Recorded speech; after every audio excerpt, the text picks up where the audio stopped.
Hello guys, good morning! Welcome to my vlog. For today's video, ayan, second Sunday of the month of January 2025.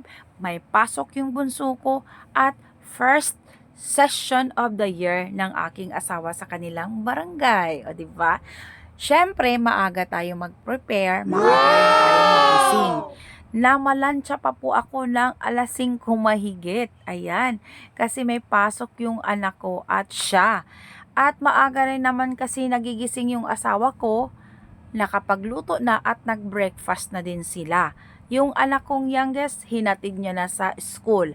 At siya naman, ayan, nakatunga nga ako dyan habang nagbibihis siya. Yung aking banana Q.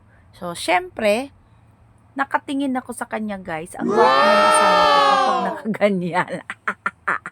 Joke. Oh, ayan. So, hindi niya alam nagbi-video ako sa kanya. Ayan guys, ready na siya. Papasok na siya sa barangay. Pero, meron siyang nakalimutan sa akin. Wala na siyang goodbye kiss. Oh, no! Goodbye ka talaga ngayon. O, diba? So, lumabas ako, sinundan ko siya guys. Baka maalala niya. Pero hindi talaga niya naalala. Kaya kinlose ko na lang din yung gate. Hindi ko rin siya sinabihan. So, tingnan nyo guys, anong gagawin niya? Anong nakalimutan niya?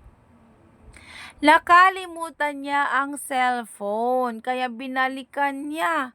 Buti pa ang cellphone na alala, binalikan yung asawa. Ay, kawawa.